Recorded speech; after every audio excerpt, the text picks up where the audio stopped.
Hola a todos, ¿cómo están? Yo soy Kevin y hoy les traigo un nuevo video sobre teorías conspirativas. Por acá les dejo el video anterior que fue sobre teorías de Disney y hoy vamos a hablar sobre dibujos animados, sobre esas caricaturas que todos veíamos cuando éramos chiquitos. Realmente fue lo más pedido en los comentarios, así que acá estoy yo para cumplir sus deseos. Ustedes están en todo su derecho de creer o de no creer las teorías que les voy a contar ahora, pero no me pueden negar que todos estos dibujitos fueron los mejores, no como las cosas que dan ahora. Comenten acá abajo sobre qué teorías quieren que hable en los próximos videos y acuérdense de darle like si quieren que siga haciendo este tipo de videos. La primera teoría es una de mis favoritas porque realmente si te lo pones a pensar tiene muchísimo sentido. Vamos a hablar de Ed y Eddie, que era uno de mis dibujitos favoritos. A ver, el diseño gráfico o el dibujo que tenía Ed y Eddie era muy distinto al de las otras series que se transmitían por Cartoon Network en ese momento. Los personajes tenían color de piel, de lengua muy raros que podrían dar a entender síntomas de muerte, de asfixia por ejemplo. Otra cosa muy rara es la ausencia de adultos en la serie, no aparece ni uno en ningún momento. Y si entramos en detalles más precisos, pareciera como si los chicos que viven en ese barrio hubieran vivido pero en distintas épocas, más que nada por la ropa, por el comportamiento.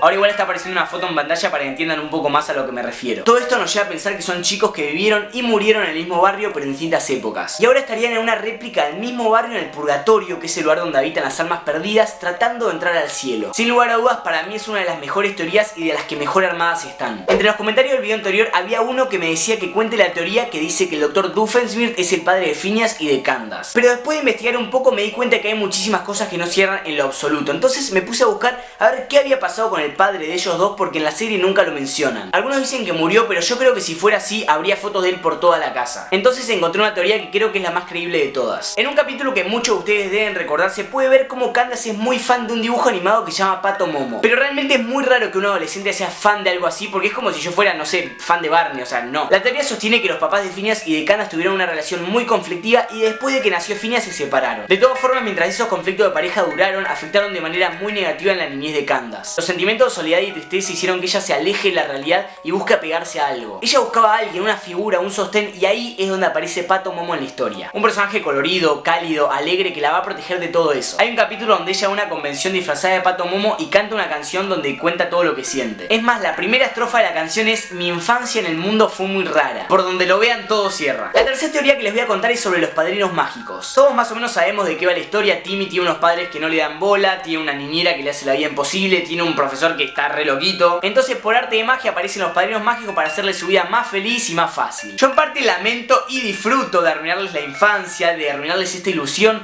pero según esta teoría los padrinos mágicos no existen. Son solamente una ilusión que provocan las píldoras antidepresivas. Perdón, tenían que saberlo, yo lo lamento muchísimo, pero tenían que saberlo. Cosmo representa al Zoloft, que es un medicamento rápido y vertiginoso, y Wanda vendría a ser el Prozac, que es más analítico. Ellos en el primer capítulo le dicen a Timmy que van a estar con él cuando los necesite. Esta frase se relaciona directamente con la toma de pastillas que alivian el estrés y la ansiedad. Y como si fuera poco, las cosas empeoran cuando Timmy abusa de la magia, igual que pasa con las personas cuando abusan de los medicamentos. Ahora vamos a meternos de lleno a un dibujito que todos, absolutamente todos vimos alguna vez: Bob Esponja. Ustedes están pensando, pero ¿qué puede haber de raro con Bob Esponja, no? Y déjenme decirles que yo también pensaba lo mismo hasta que tuve que hacer este video. El creador de la serie, que es ex biólogo marino, dijo que Fondo de Bikini, que es donde pasa toda la historia, fue inspirado en un lugar real, en un rincón del mar que se llama el Atolón de Bikini. Escuchen bien esto: el gobierno de Estados Unidos probó en ese lugar más de 20 bombas atómicas, provocando que esa zona se vuelva radioactiva y afectando todo lo que había ahí. La teoría dice que la inteligencia, los cuerpos, la manera de actuar de los animales de la serie eran todos producto de la radiación, dando lugar así a criaturas mutadas y animales alterados que adquirieron mente propia. Por ejemplo, en un capítulo se puede ver cómo Bob Esponja tiene cerebro, cosa que las esponjas no tienen cerebro, como Gary, el caracol, maulla y un montón de cosas así. Y por último, esta es una de las teorías más conocidas, pero realmente cuando la escuché no volví a ver esos dibujitos con los mismos ojos. Yo crecí con los Rugrats, eran mis favoritos y esto arruinó todo. La teoría dice que los bebés de la serie no existen y que en realidad son todos productos de la imaginación de Angélica. Esto sería consecuencia de la poca atención que le daba a su madre, ¿se acuerdan que siempre estaba hablando por teléfono y trabajando? Y de la relación poco profunda que tenía con su padre. Entonces digamos que su mente se inventó estos bebés para sentirse acompañada. Aunque en realidad, según la teoría, estos bebés sí estuvieron a punto de nacer. Carlitos murió por problemas en el embarazo junto con su madre y eso explicaría por qué el padre siempre está nervioso. Por otro lado tenemos a Tommy, que nació muerto. Es por eso que el papá siempre está en el sótano inventando juguetes. Es para ese hijo que nunca pudo jugar. Por último, los padres de Phil y Lily tuvieron un aborto. Angélica nunca supo si el bebé iba a ser nene o si iba a ser nena, entonces inventó los dos personajes con distintos géneros. Susie en realidad fue su única amiga amiga y era la que le seguía el juego de sus creaciones. Cuando Suzy creció, se hizo psicóloga y le vendió la historia de Angélica a Nickelodeon. Alta gila era. Y así fue como surgieron los Rugrats Aventuras en Pañales. Y eso es todo por el video de hoy, espero les haya gustado. Acuérdense que si fue así me ayudarían muchísimo compartiendo este video por todas las redes sociales. Si querés más videos de teorías conspirativas, lo único que tenés que hacer es darle like, ahí en esta manito está así, lo apretás y se hace la magia. Obviamente no te olvides de comentar qué otras teorías te gustaría que investigue, que cuente en los próximos videos. Estaba editando el video y me di cuenta de como siempre me olvidé de mandar los saludos. Un saludo grande para Nadia Vallejo, otro saludo para Bruno Bausa y por último un saludo muy pero muy grande para Vicky Camariano.